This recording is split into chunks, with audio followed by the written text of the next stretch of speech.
Distinguished Gentleman, 1985, 7Q 90. What's happening? Ice Tone Reese, Ear 140. DJ Capone NYC. What's happening? What's happening, Capone? What's going on with you? Tom found the internet. What's up? Welcome to We Poppin' Son. Hopkins Michael 144. Thank you for joining as well. The Dawn 4P's in the building. What's goody, man? Arthur Sharp 77. Thank you for joining. We are Poppin' Son. I am the Mind Plug. That's me. And my son will be joining us forthwith. I appreciate that Tom found the internet. He said, hey, Kavaria, I've learned a lot listening to you. Appreciate the lessons. I appreciate you. Make sure you tap in. You know I have a Michael Hopkins. You trying to go live with Michael Hopkins? Did you mean to request to go live with me, Michael Hopkins? Is that intentional? The Dawn 4P. That's right. Great to tune in, bro. Thank you. The House of Sufian. What's going on? Peace, Mo. What's good with you, brother? Trey Oxendine. What's happening, my brother? Always good to know you guys in the building. Yeah, my man sent me a text about that earlier, man. We lost a great musical talent. D'Angelo, man. Pancreatic cancer. Health is wealth above all else. You must take care of yourself, man. Having everything in the world and not having your health means you have actually nothing. Your shit has you. You don't have it. You know? Now, his daughter, I think he had a daughter with Angie Stone. Now, both her parents are gone within months of one another. You know? She's a young adult by now. V.S. Roberts, thanks for joining We Poppin' Son. I don't think I've seen you in the live before. Appreciate you. Hope you pull something out of this. Okay, Michael, it was on purpose. All right, I'm going to pull you in right now. What happened? Where did the request go? Now, I don't see it now. Now I only see the Dawn 4Ps. Did you mean to do that, Dawn 4P? Hey, Michael, your request, I don't see your request anymore. I see the Dawn 4Ps. You meant to do that, Dawn 4P? Yes, Robert's left. I came to leave you a message and you live. That's what's up. Well, you might as well stay around, bro. Stick around. Check it out. I want to set an interview on you at the top of the year. Okay, that's no problem. No problem, man. Let's do it. Let's do it. You know, tell me about what you got going on. And I don't know where Ty's at so far. Quan Never Lacking. What's going on, Quan Never Lacking? It's been a minute, man. I haven't seen you in the live for a second. Did you mean to tap in for a live going live, Dawn 4P? Was that on purpose? I don't know. Sometimes I don't know if you can do that by accident or not. I think there's been times where people have, because when I tried to pull them on, oh, they go Ty. They didn't. Oh, see, Dawn 4P said no, sir, on accident. So he didn't do that. So what's happening, Sammy? What's up? Just pushing.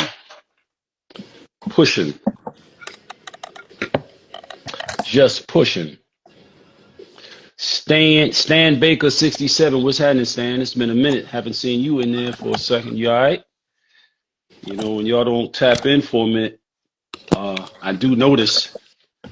You know what I'm saying? I don't know, what y'all might be going through, whatever, man. But y'all gotta stay in step with us, man. You know, we're building a movement here. Ohio Tip, what's going on, Ohio Tip? Thanks for joining the We Poppin' Son live. You know, we do this every Tuesday and Thursdays at 7 p.m. Eastern Standard Time. Long live TR380. What's happening, TR? Appreciate you. Or maybe you are not TR. It's long live TR. Chuck Eastside 3, what's goody? Move K98, thanks for tapping in. Yeah. Uh, oh, that's what's up. V.S. Roberts, he said, Mr. Don Diva, you helped my career back in the day. I appreciate that, man. I definitely make and have always made the best effort I could to be of service to other people. I don't really know why I'm like that. It hasn't always served me. That's a fact. But still managed to be all right, though. But yeah, it hasn't always served me, man. Seriously. Trying to be all right, you know? And I could have been a bad guy. I mean, like, I could have really been a bad guy if I wanted to. But even when I was in the life, I wasn't a bad guy. Anybody that ever hustled around me or with me will tell you I was never a bad guy.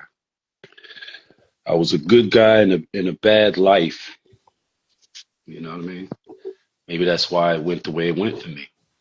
Maybe that's why I got a chance to make some different decisions and change my life and raise my children.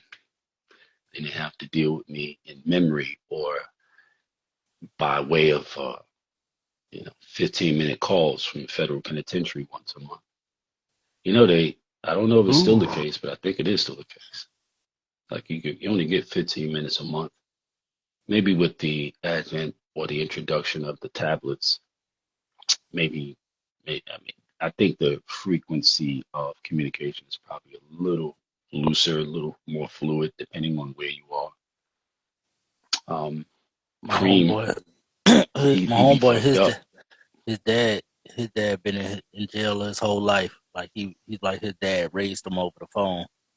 Like the nigga used to always call and hear him and stuff and be like, "Man, it sound like you getting bigger." Oh, And he, shit was crazy. wow. He was like, one day he called. He was like, "Yo, you got a football?" He's like, "Yeah." He said, "Throw it." He said, "I threw it." He said, "Have somebody throw it back to you." Had somebody throw it back to him. He's like, "It sound like you catch."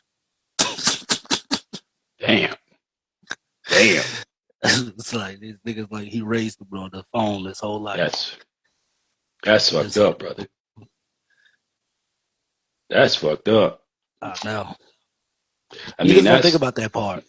no, That they that don't. that part of you in jail and your grandmother passed. You just sitting there crying with a random motherfucker that you just met because they just changed this motherfucker into your cell and you just hurting and you can't do nothing about it but just be hurt and cry and then act like nothing wrong when you walk around because you got to put that armor back on to, you know, continue to protect yourself in this space. Yeah, that's pretty much the common occurrence, man. You know, that year that I spent working in the prisons here, and, I worked in multiple prisons, starting out with the original prison, which is Lee County, which is maximum level 3, what they call out here. And there, for those who don't know the story, on April 15th of 2018, there was a big explosion of violence between groups of young men who considered themselves to be GDs and considered themselves to be Crips and considered themselves to be Bloods. And I say considered themselves because those organizations don't exist here, not not in earnest.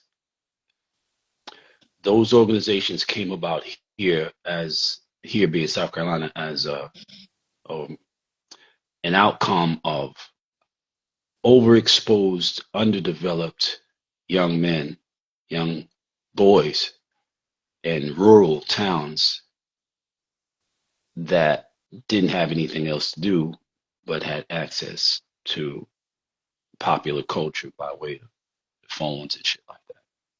So they saw shit and you ain't got shit to do, and you running around some town that got like one road that's paved, and everywhere else is dirt, and this is real, and you don't have anything to do. You got no opportunities. You got nowhere to direct your youthful energy. There are no after school programs. You're going to be drawn towards something. Everybody seeks a purpose. Everybody is looking for a reason to be, to get up every day, to go, right? Young people are very susceptible to low vibrational behavior. And that's what gave way to the so-called gang culture here. So as a for instance, and I learned this from, being in the prison 12 hours a day, 5 days a week. There was a guy here named, he called himself Armor G. I don't know if he ever told me his actual name. He called himself Armor G. Now, you just think about a name like that. Armor G is the kind of name that seeks to invoke some type of mythical, almost superhero type of image in somebody's head. It's not a name that comes about, in earnest, you know. Like my nickname was Bob. I got that nickname because I used to hit people in the face when they bent down to try and wipe my snotty nose when I was 4, 5 years old as a little kid. And my sister, when they bent down, it's, come on, let me wipe your nose. My nose is always running. Let me wipe your nose. And they go wipe my nose. And she go, bop him, bop him. And I punch him right in the eye, grown person right in the eye. They couldn't do anything about it. I mean, not what you're going to do, but they couldn't even say anything about it because my mother and my family were the people. So you just have to accept this shit. So everybody in the neighborhood walking around with tissues for my snotty ass nose and got to worry about whether they're going to get punched in the face. But the name came from, a behavior, a characteristic, that suited it. When people give themselves names, it's usually based in egotistical, non-reality bullshit, right? So this particular character called himself Armor G. It sounds like the kind of name that a corny motherfucker would come up with as a rap name, Armor G. Armor, I'm tough, and I'm a G, I'm a gangster. It's like this, some made up fool shit that's not attached to any, realities and shit, right? Now that's one thing. It's one thing for you to be that kind of person and create this kind of, name or image for yourself. It's another thing when people follow your ass. So this guy, as far as I was able to learn, was ground zero for Bloods here in South Carolina. And I believe in Columbia specifically, because Columbia is the capital of South Carolina. And this guy is the one who started people, saying they Bloods. And, he was into, some low level penny ante drug dealing and stuff like this. All kinds of shit they get from listening to popular music, rap music and shit like that, looking at YouTube videos or rap videos or, Menace to Society 100 times, Scarface 10,000 times, shit like that, right? Yeah. So that's where this guy, where the blood shit came from, in terms of that. Now, of course, as it always goes, whenever you introduce one entity, it naturally gives way to a counter entity, cause and effect, right? So, obviously, if you're going to have Bloods, and inevitably somebody's going to say, well, let's go buy us some blue handkerchiefs and we'll be the Crips. And this will give us a reason for being, right?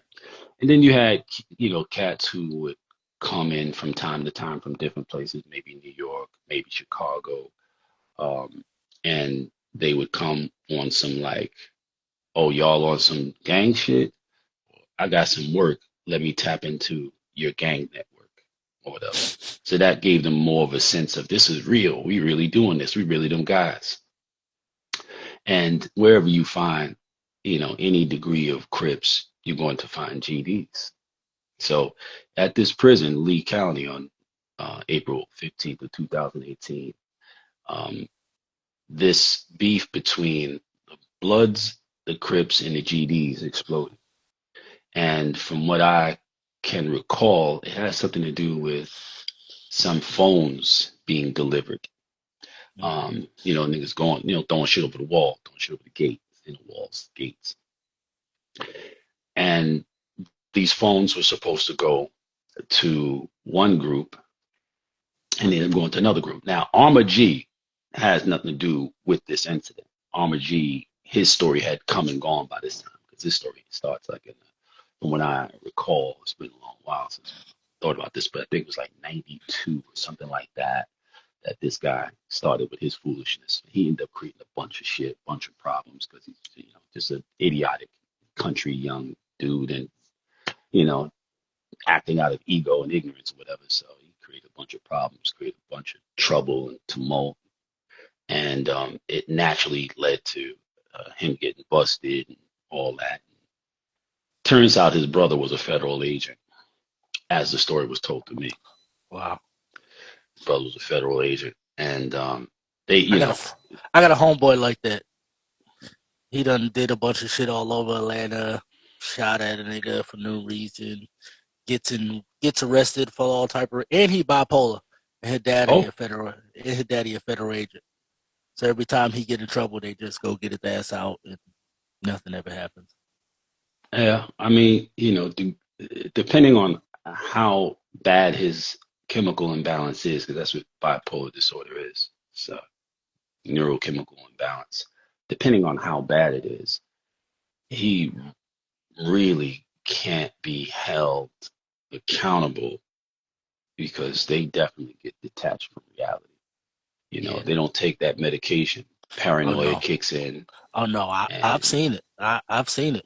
And and even his name, like, he picked up another homie that used to be around. When he just moved away, he just took that nigga nickname, and now he's him.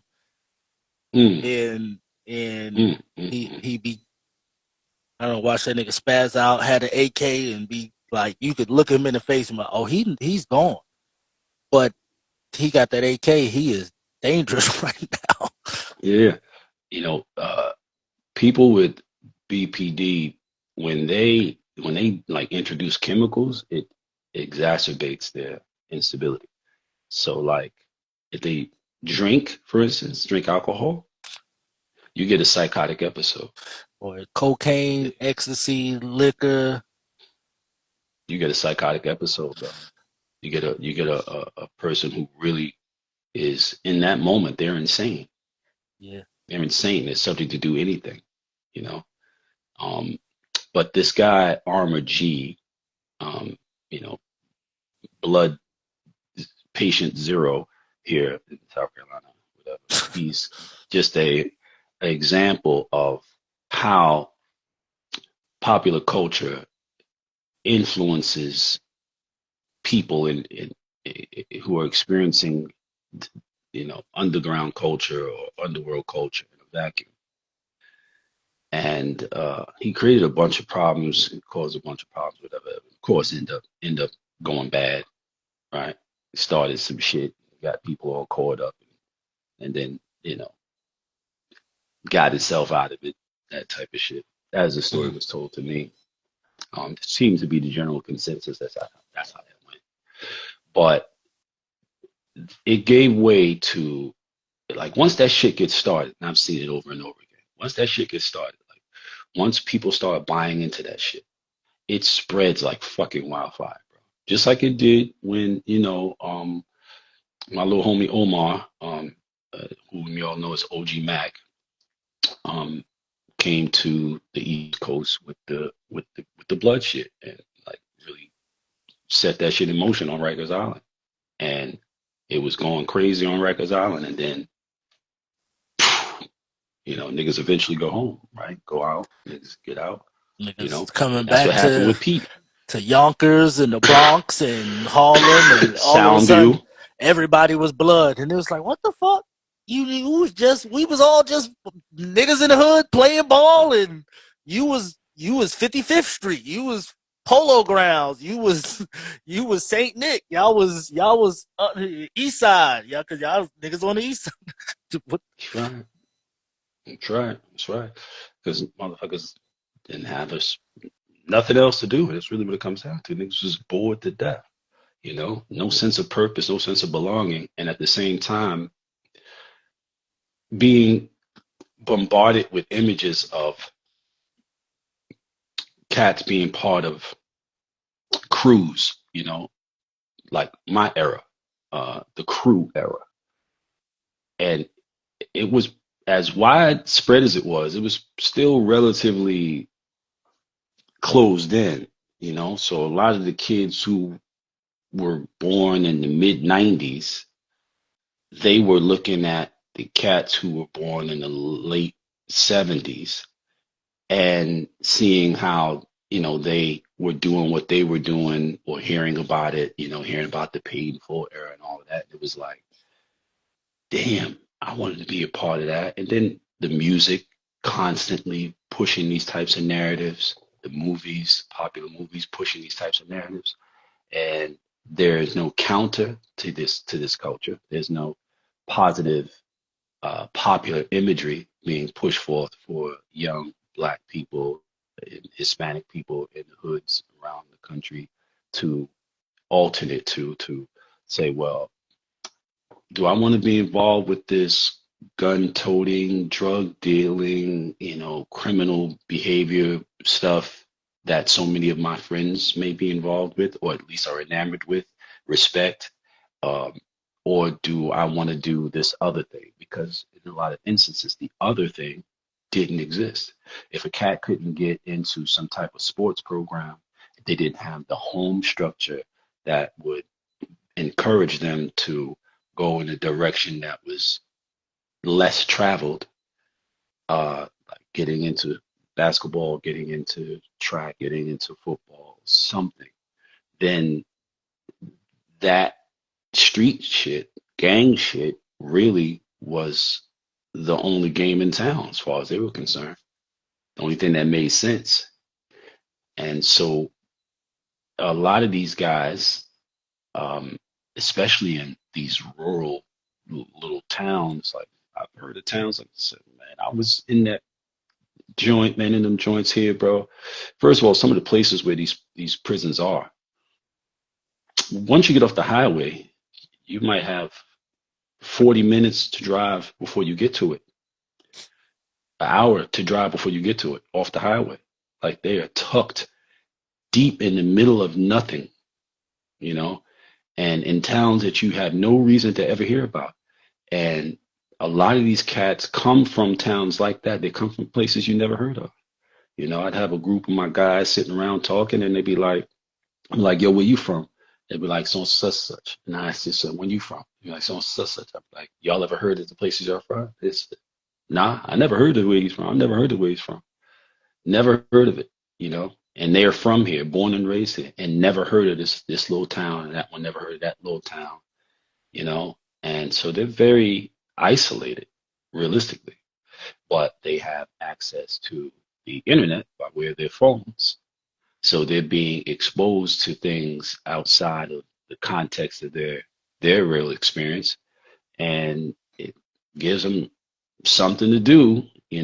What does it take to go to the store, 3, 4, your 14, 15-year-old friends, and get yourselves some red cloths, some red hats, red shirts, red belts, red sneakers, like blue sneakers, like don't take nothing. And then by virtue of doing that with the soundtrack of the music and the imagery and so forth, all of a sudden you're a part of something. Like them guys, like my generation, the crews who was getting money, whatever, this and the other in the 80s, you're a part of something now. And that's what they want. They want to be a part of something. Everybody wants to be a part of something. And people aren't too particular about what they're a part of as long as they are a part, as long as they're included, because it validates them, right? It reinforces some sense of self-worth. It boosts their self-esteem. It's deep shit. on April 15th of 2018, in this particular prison here in South Carolina, this maximum security prison, which was already off the hook from what they told me prior to this incident.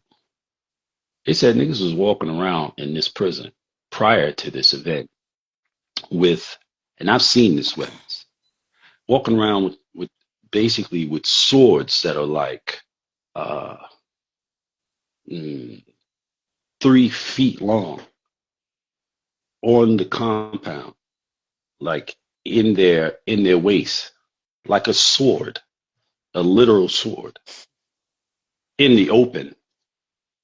This is how this was going down. So when this package of phones didn't get to the group it was supposed to get to, and the group who got it didn't want to give it up to the group it was supposed to go to, it quickly, uh, you know, kind of bubbled up into this beef, and all of a sudden, all hell broke loose, and cats started cutting each other up, chopping each other up, stabbing each other up, and phones were rampant. So there was video of cats chasing cats down, large groups of dudes chasing one dude down and chopping him up, chopping him up, chopping up. Some dudes recorded themselves. Like, dudes took advantage of the opportunity that didn't have anything to do with nothing, no phone, no gang, whatever. They took advantage of the opportunity to go and retaliate against somebody they might just had a beef with. So they had videos, guys were videotaping themselves, recording themselves on their phones, sitting there torturing guys. Say you're sorry, and just cutting them, and just like doing all kinds of shit, right? In the midst of this explosive, violent event or whatever. And it was just like mad videos. They scrubbed the internet of it, but it was all over the fucking internet, right? And what ended up being the ultimate outcome was 7 brothers lost their lives brutally, like chopped up. And I still have those pictures because I knew it was coming from the internet. I still have those images.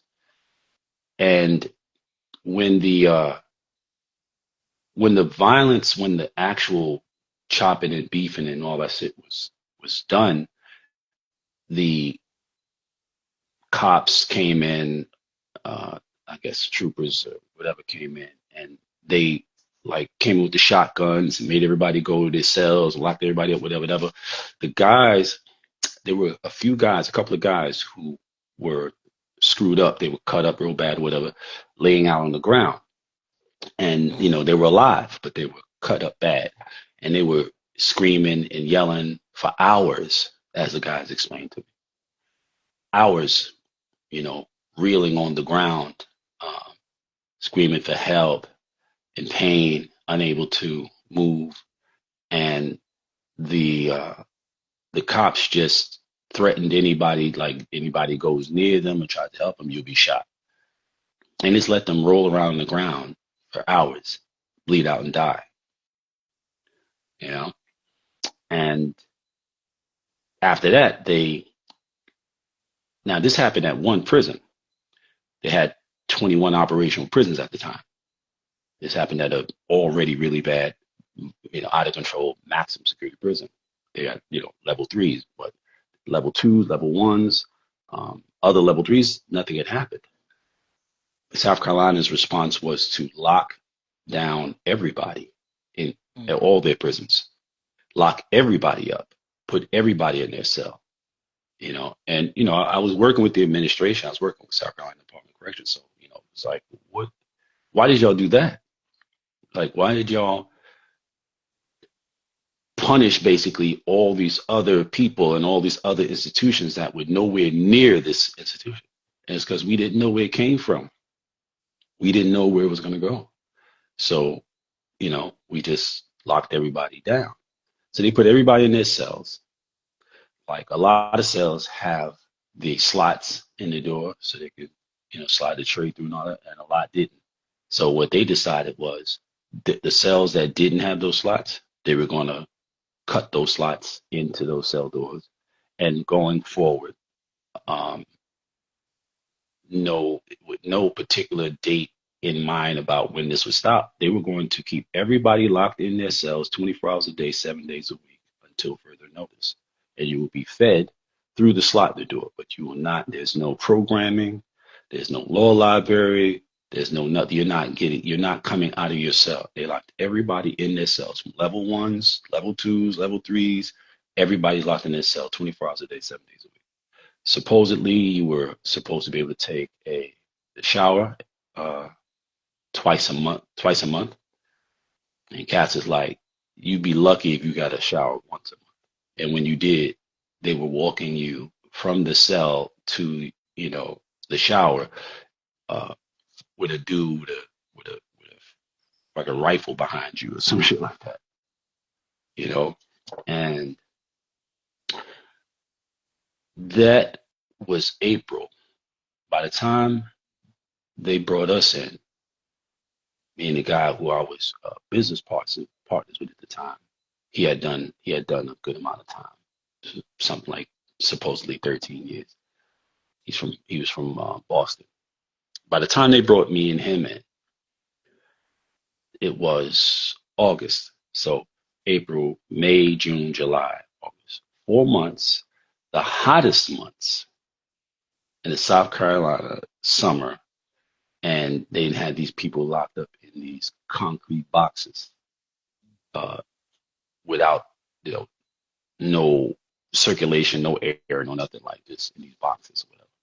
Man, when we got there, bro, it was crazy. It was absolutely crazy, bro. Like they were so screwed up. They were so like they created more problems than they had when they did that shit. Like way more problems. And it was really based upon this whole idea that they had this big gang problem. So we went in there, went to the two of the female prisons, came here for a week. They gave us like 10 racks. They came here for a week. And we went to like maybe 11 different prisons, something like that. And they wanted us to go from cell to cell at first. It's like 96 cells in each block. It's like, no, we're not doing that. That's not efficient. So you had to let them all out the cell at the same time. This is the first time they've been out of their cells in any type of a grouping for 4 months. And they were like, oh, they're gonna go crazy when they let them out. This is how mentally incompetent the people who are running these prison systems are. This is how detached from reality. This is how unsophisticated in their mental processes they themselves are. That they thought that people who had been subjected to this punishment for the larger part, who had nothing to do with the acts and behaviors that led to this whole situation, they thought that the first thing they would do after being locked in their cells for 4 months would be to attack one another. You don't even know human nature if you think that. You don't even know human nature, because what they had done, what the corrections had done, something that nobody in the prison system, and some of those people had been there 30 years, 40 years, they'd never seen nothing like that before. They'd never seen them just lock everybody up like that and lock all the prisons, all the people in all the cells. They'd never seen nothing like that before. They showed them something like up until that point, they were basically under the impression they can't do that. You know how people love to say that. Mm-hmm. They love to say things about people who have total control over situations, what they can't do. You mean they haven't done it? Practically, they can do it though, because they got the keys to the doors. They have the power for enforcement. So if they can do it, never say what somebody can't do. If you don't think they're likely to do it, that's one thing. But don't say what they can't do. Of course they can, in position to. And motherfuckers found out, they can lock us up in these motherfucking cells and not let us out. And they showed them that. But the corrections didn't really understand the impact of that on them. Man, when the people came out themselves, boy, like the first prison we went to was the place where the incident started, where it happened in Lee. It was me, my former business associate, and his homie whom he had been locked up with both of them from Boston. Um, his homie was older. His homie had been in prison for some years before he got there. And they were in prison together for a long time. His homie had life. And before he got out, he had done 29 years. My former business associate had done 13 years, even though he went in with 7. Both of them could have gotten out in like, the one who did 29 years, he could have gotten out in 7 years. But when they gave him the life, a lot of the dudes back in the days, man, like Baltimore and Boston had a lot of similar dynamics. And one of them was that dudes who hustled and got down the street they used dope. They were dope fiends, so they getting money, they sniffing dope, and they on some shit, a lot of the behavior that people attribute to, these cities and their behaviors and so forth, people don't understand. A lot of that behavior is based on the fact these motherfuckers are strung out. They got drug habits, regardless of, their ability to dress and stay fresh and all whatever. They have drug habits, and drug habits drive junkies to do mindless, wild, stupid shit. All right.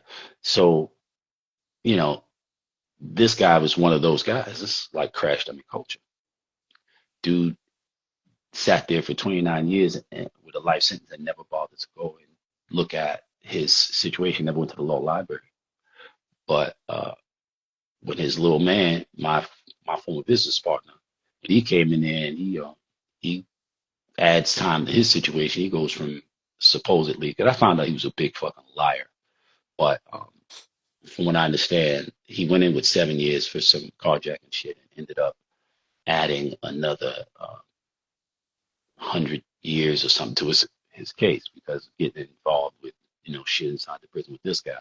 He told a lot of stories about how rip-roarious, bad, and all that what he was, and then I found out that it was all cap. It was all cap. He's a pussy, stone cold pussy. But he played himself up like he was, like he said that him and his man were the like 2 worst inmates in the state of Massachusetts.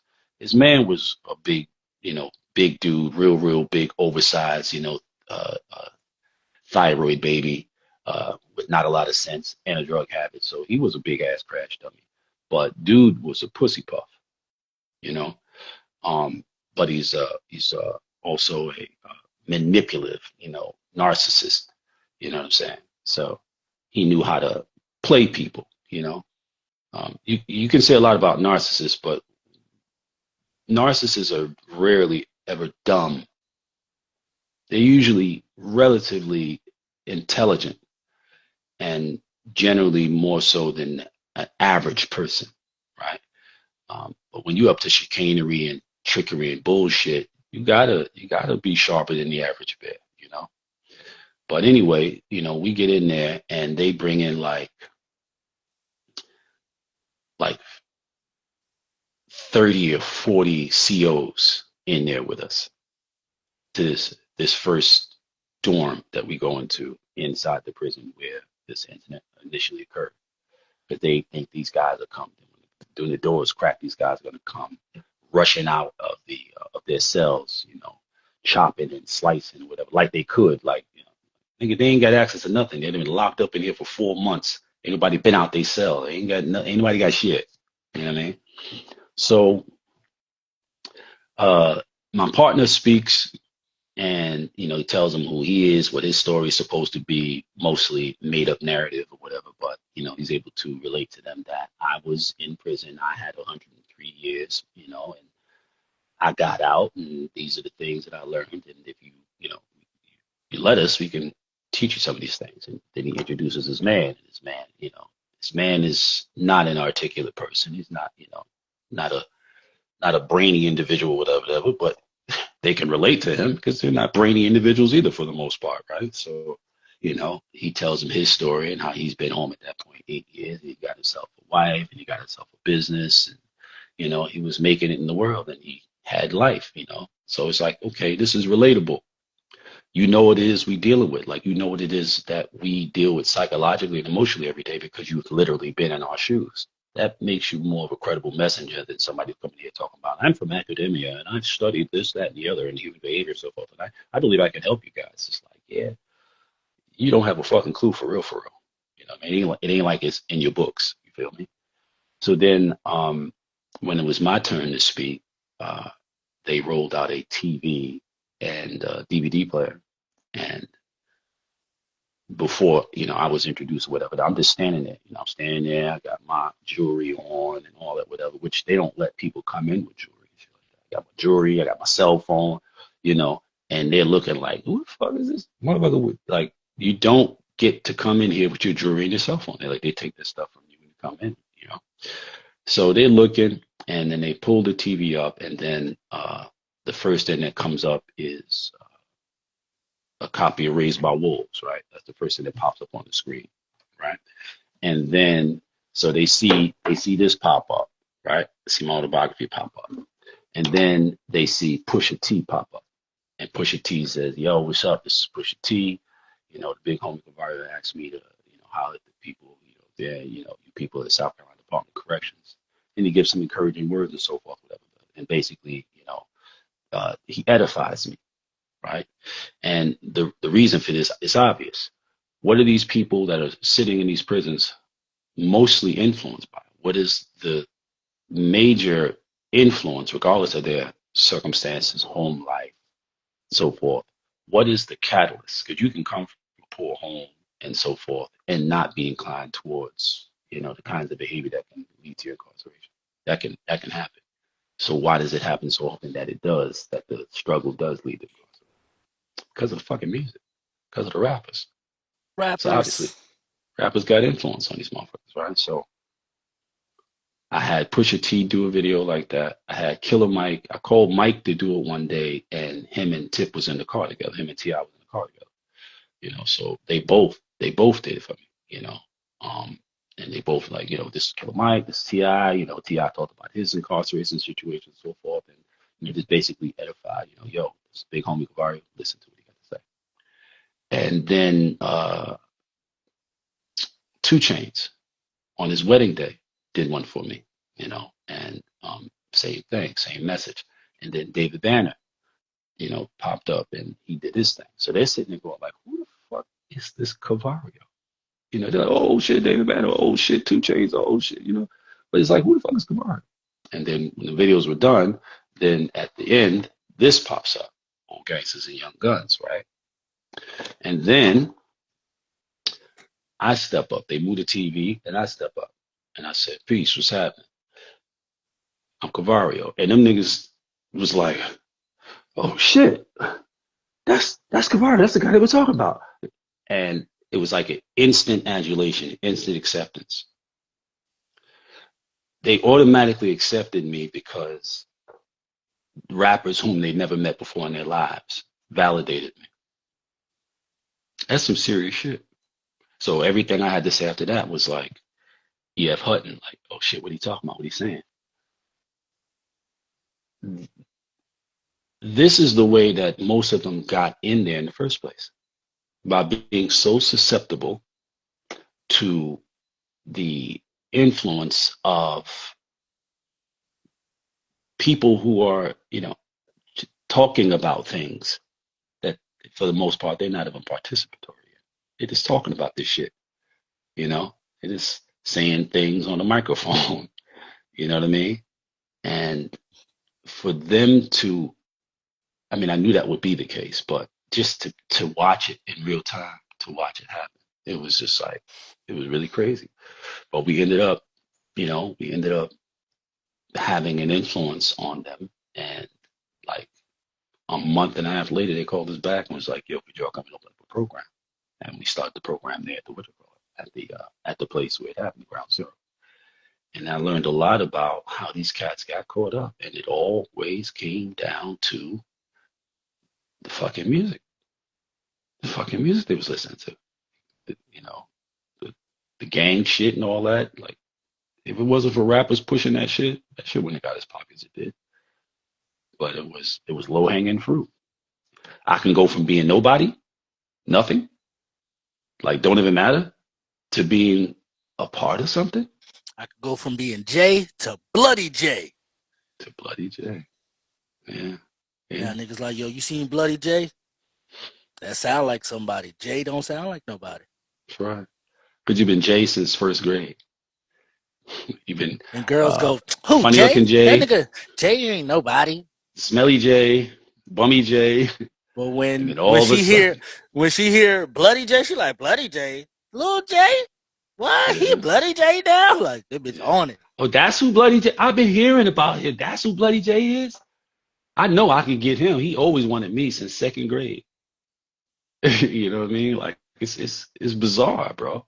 It's a bizarre, backward ass culture, and to see grown men get jammed up in it is just very alarming.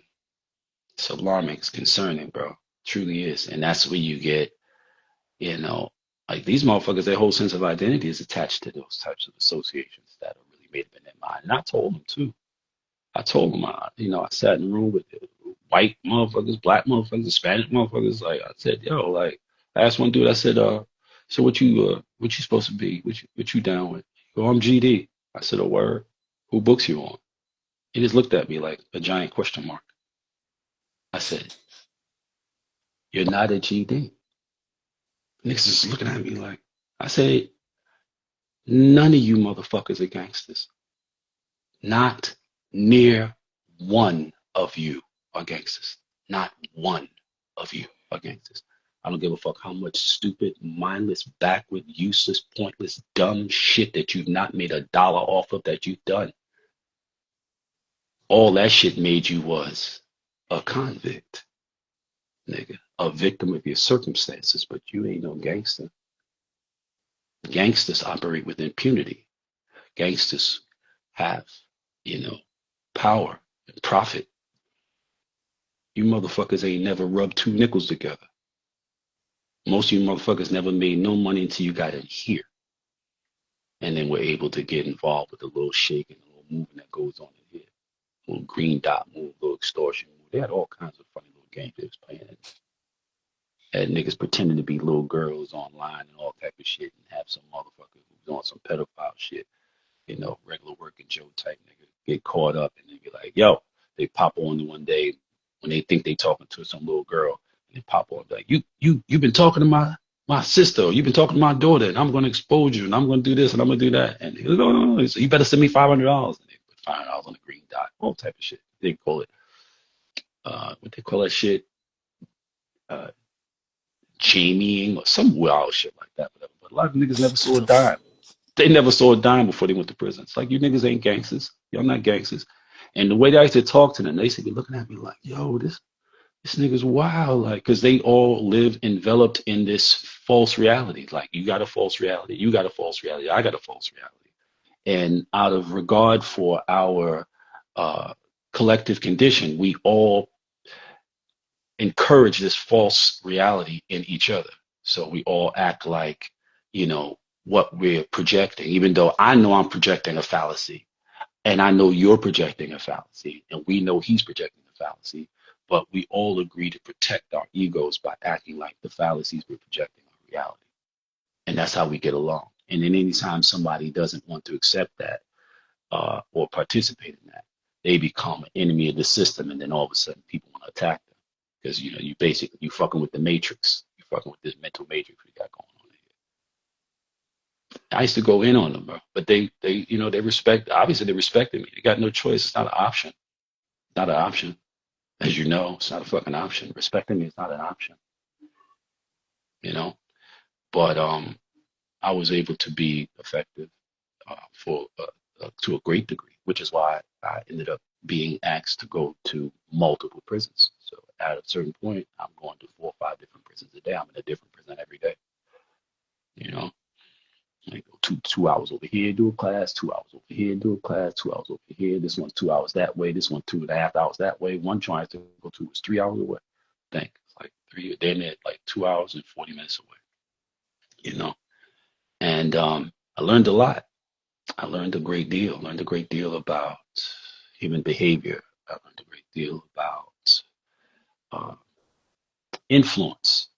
You know, how susceptible to influence people are, how susceptible to suggestion people are, especially when they don't have um, critical thinking, and when you got nothing on your mind, everything has access to your mind, you know.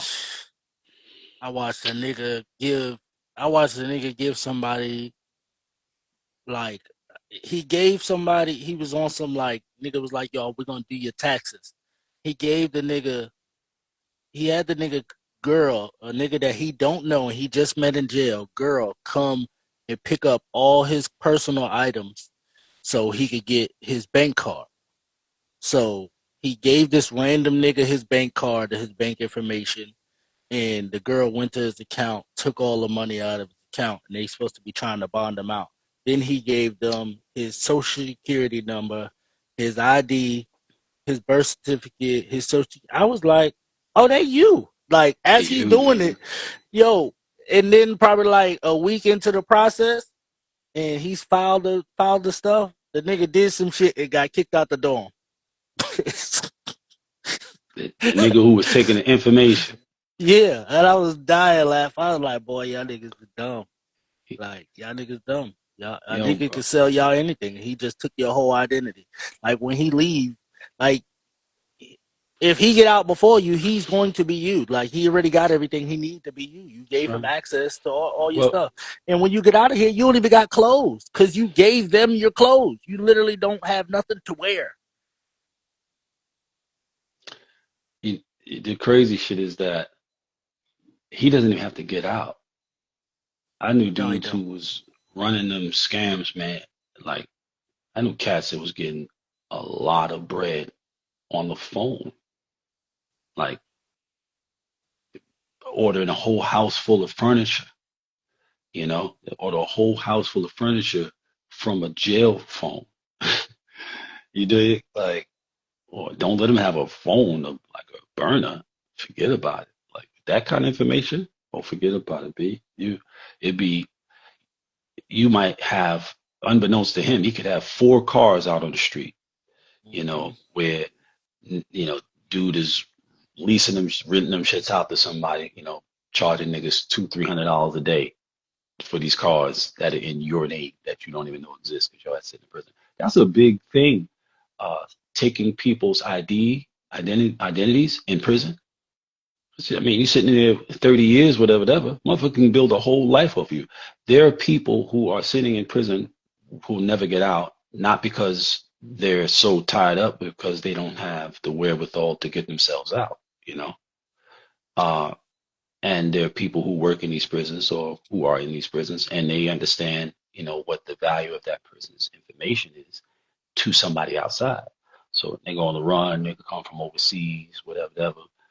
You get a nigga's whole identity. Like, dude could have sold that whole package to Oh, somebody yeah. who just came over from Venezuela or Honduras or whatever have you. You're this guy. You're this guy. You know, and if they build it up, it's like when you get it, you already got a credit score of 700. You know what I mean? You got some credit lines, and you're ready to go. You're ready to Yep. go. You ready to go get a car. You ready to go rent yourself an apartment, everything. And you ain't got to worry about it because this dude is in prison and he don't have no wherewithal anyway. And that's probably still pretty big. Probably, probably still pretty big, man. All of this stuff that we've talked about in these last 54 minutes is comes down to one basic thing: ignorance. They're not knowing. Ignorance is the most formidable and damaging, destructive weapon that is self-imposed on us. We choose ignorance. We choose not to know. We choose not to take advantage of the opportunity to access information that has never been more available to us ever before. We've never had easier access to information. I thought about this yesterday. It's like I literally learn all day long because I read things, I watch things, I'm watching something or reading something and somebody says a term, a phrase, a word that I don't know, stop that shit right then and there. And as opposed to what I had to do 25 years ago, 26 years ago, 30 years ago, I used to have them big ass, thick ass thesauruses and shit and have to look through it and find the word and like look it up. And then sometimes I would, um,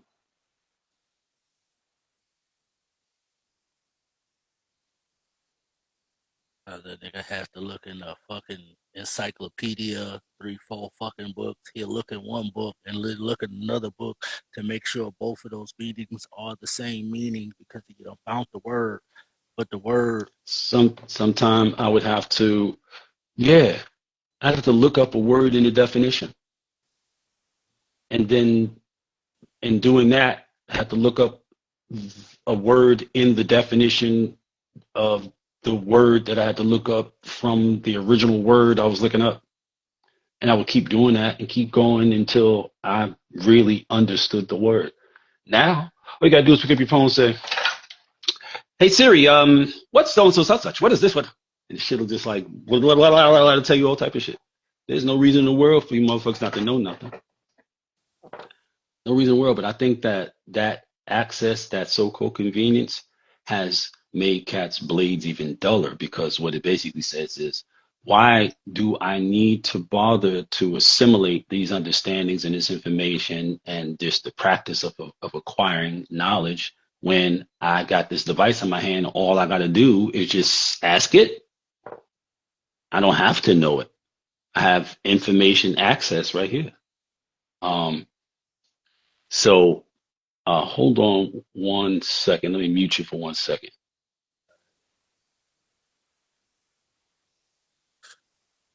What, babe? What? You naked? You gonna lick my balls when you get up? Oh yeah, I'm about to get up here. I got 3 minutes left. I'm gonna lick my balls Hey, from the back. hey, watch your motherfucking mouth, my guy. You bugging the fuck out, my friend. I understand you're a comedian and all that, but no, no, that's sacred. That's sacred. Like I know, I know you don't have much credence for that kind of thing, whatever. Like you're not real big on relationship and shit like that. I kind of What? think that you got a thing. Yeah, I gotta think you got a dislike for women. I kind of think that. I told you that before. I told you that before. I do. I think I don't know. Like you kind of lean towards Corey Holcomb in my mind. I think for real, son. I keep it a thou out. You know what I'm saying? I don't pull no punches and tell you no lies. Tell nobody no motherfucking lies. And you kind of sometimes your energy towards women kind of reminds me of Corey Holcomb, and that ain't good. That Corey Holcomb nigga is, bruh. I saw a video of this motherfucker the other day, bro. He had some girl on there, and he's like, "Don't you think all women are evil?" And all kinds. I'm like, yo, what the fuck did your mother do to you, bitch, nigga? Like this nigga got issues, my nigga. Like for real, for real. Is a nigga that deals in this industry. He dates a lot, and he's in in dating spaces. So he's meeting them in the high clip, or he's watching in the high clip, or you just watch entertainers deal with women in the high clip.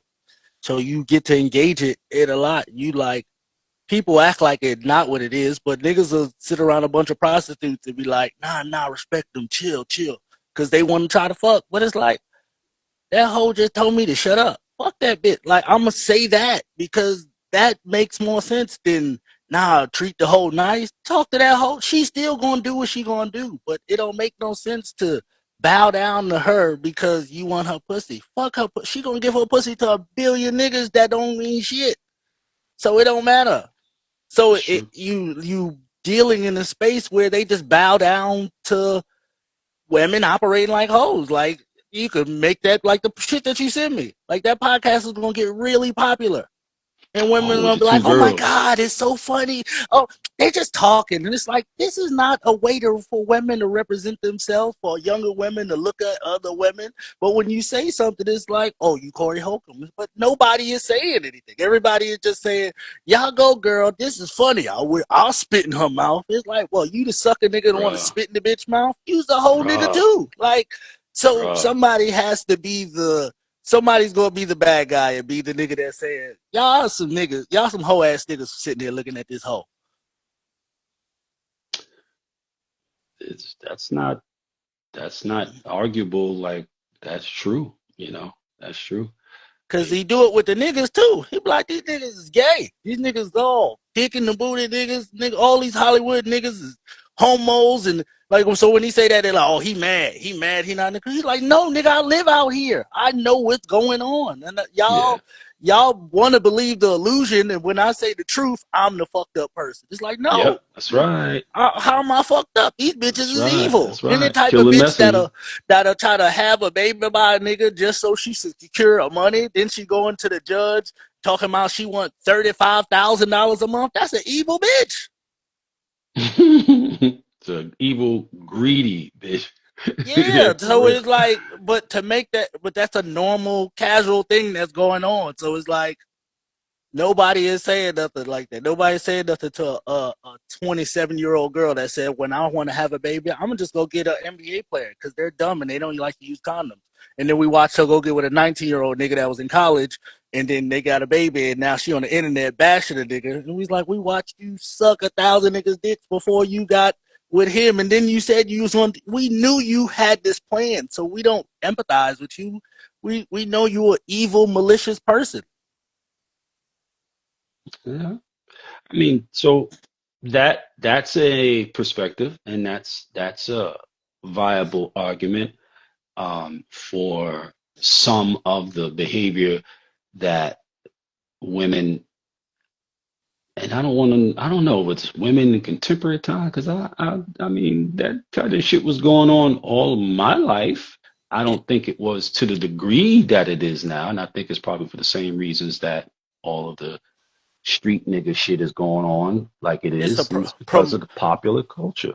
the promotion of it, the Yeah, normalization. The yeah, why would you say something counter to what she's trying to get money? And it's like everything ain't worth a nigga just saying just because he getting some money. That don't justify everything. Like you can't just say, oh, he killing babies. Oh, that nigga getting money though. He killing a lot of babies. Like that's a fucked up person. Like they don't yeah, the action of getting money don't rationalize what's going on. So, but people like to dismiss that, especially when it comes to women in these spaces. But the whole these y'all niggas sell drugs. It's like y'all a horse. Y'all like all the drug dealers. So niggas sell drugs so they can get you. yeah, yeah. I mean, if you think about that, that is a pretty fucked up concoction for a culture. Yes. A culture that's basically, for the larger part, comprised of materialistic, superficial, shallow, um, predatory women, and the men who desire them, because those women are highly sought, thus highly valued, and the men are suffering from low self-esteem. So they figure the shortest distance between being nobody and being somebody is to get your hands on $2 some kind of way so you can get one of those types of women and thus validate your worth. And that's contemporary popular, urban culture. That's some fucked up shit. It's not it's not sustainable. And it's getting worse and worse. It's making things worse and worse. So what I see from that, being that I'm from a time before this shit all started, before there was a rap and rap records and all that, whatever, I knew, what it was like, I mean, and it's always been that, you know, there's a certain sector of female who want stuff, and they're gonna go for the guys who they think can get them the stuff. But like say in high school back in 80, right? There might have been like two really materialistic girls who were really on that. The rest, they just wanted a cool boyfriend who they might feel safe with and might treat him nice, take him to the movies, you know, uh, go roller skating with him, shit like that, you know. By 1990, it was might be two girls who weren't on the materialistic shit and who weren't demanding that a nigga jump off a roof or go play in traffic in order to get $2 so they can buy them things that they wouldn't otherwise be able to get access to, at least in their minds, you know. Like they couldn't come up with a business or couldn't work, you know, like my wife did. My wife stayed fly when, as we were young people. I'm talking about she was working since she was 16 years old. Stayed fly and had a daughter at 19, and her and her daughter stayed fly. She got a photo archive that stayed fly, and wasn't on no, you know, fucking with a nigga about no $2 and no shit like that. Didn't fuck with street niggas at all. I was the only street nigga that she had any interest in whatsoever. And that was before I was a street nigga. You know what I'm saying? So it was not the case in terms of being culture wide that materialistic, superficial gold digger shit. Like there was a time when being called a gold digger was like, you know, disrespect. Oh, you a This gold digger. It's like, oh, you's a hoe. You know what I mean? my whole girl I went to sixth grade with. She is a professional. She teach niggas. She teach women how to dig gold from niggas. She got a whole book called The M and Men is for Money, and she literally teach women how to do this. Like she just went live on her page. That's what made me bring her up. but she know Gigi. She know what was lip service. What's the girl that was used to be on Breakfast Club? Angela Yee. She know all of them girls, and she used to kick it with all of them girls. And she was telling me how she wound up messing with the nigga. He wound up pimping her and selling her. I'm like, duh. Like, what you think? All right, them girl like playing that game of I'm just going to be outside with a bunch of random niggas and we gonna be traveling and partying and drinking and smoking and I just pop purses and take big girl. Them girls is prostitutes. You just now figuring it out, but It's the true. girls don't say that. Well, I just watched something today and they was like, yeah, them girls that's your favorite singers. Like they might have one song when they in our city. Yeah, she here selling cat. Like It's she true. she she's selling cat on a web service where it's $500 for you to join the service. So she think everybody ain't gonna be on it. Wow. So yeah. Me and her went to sixth grade. She was she was not attractive. She was just cool. And she's still cool. Now she got thick and got body, but she was always mad personable and always in Hmm. everybody business in school. And now she done made that a whole career. But we That's be because proud you of have each other because we kept doing stuff and pushing forward. Like she was doing a podcast with Bart, and then a word. somebody else was on it. Yeah, Damn, haven't seen Barton ever. Little man, I watched him grow the fuck up. Crazy. yeah, yeah. But that wouldn't be possible if it weren't for, again, our attraction towards the path of least resistance, which is to not burden ourselves with information, to be ignorant, to not make an effort to know better because of the burden of knowing better, right? Once you know better, there's a greater degree of expectation upon you to act like you know better.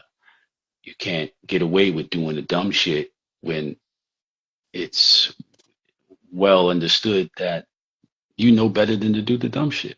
People will be more tolerant of you and they believe or understand you don't know. But once they figure you know, you're old enough to know, it's a whole other thing. And our attraction towards the path of least resistance is what has given way to this, or at least given way to our susceptibility, our attraction towards, and our being caught up in this narcissistic society, this narcissistic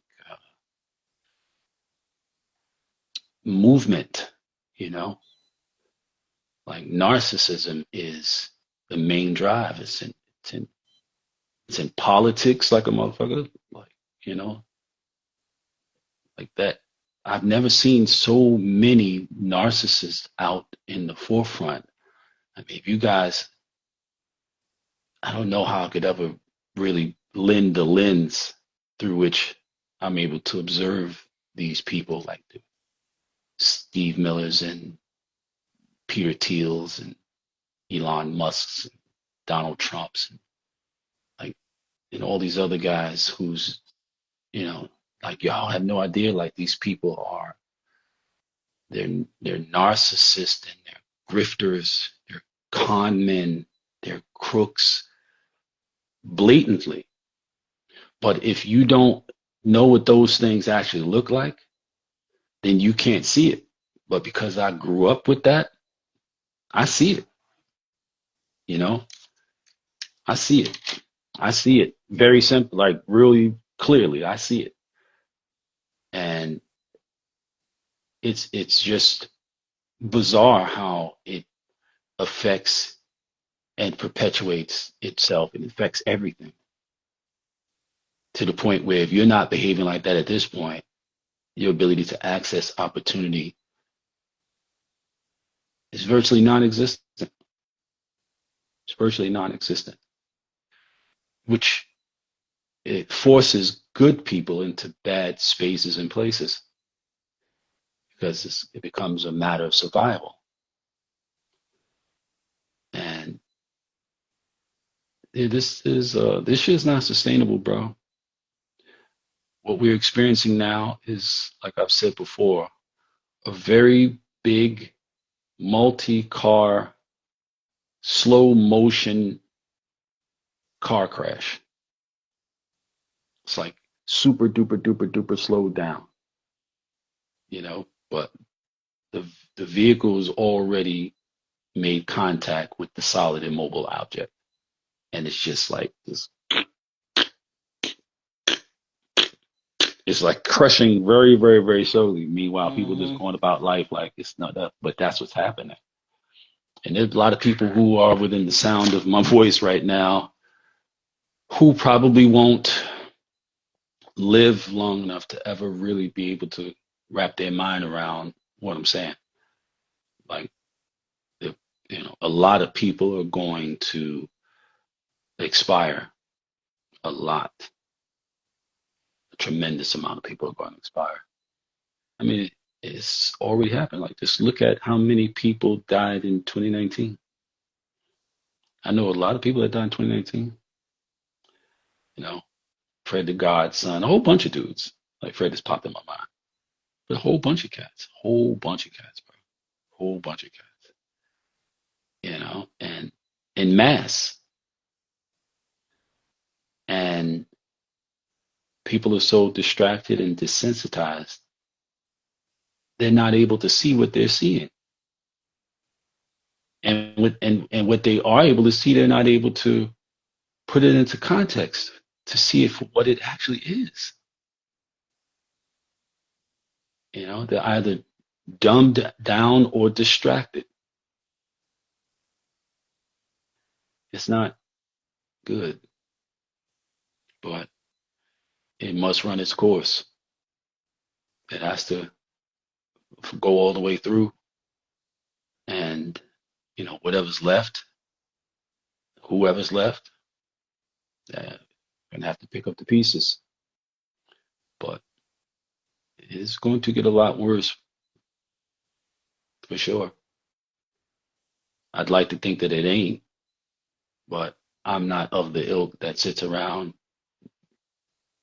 saying that Sky Daddy is going to, after thousands and thousands and thousands and thousands and thousands tens of thousands, hundreds of thousands of years of watching human beings destroy one another, kill one another, exploit one another, enslave one another, murder one another, rape one another, rob one another, come down and go, okay, enough is enough.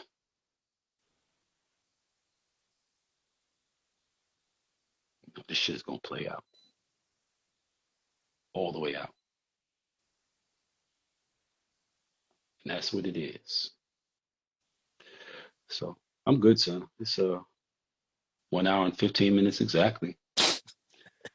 And I was ready to stop at the hour, but you were, giving us your thing. So, I wanted to let the people, get they tie on, but I'm real Yeah, serious about keeping this shit down to like just that hour for I'm real, with for you.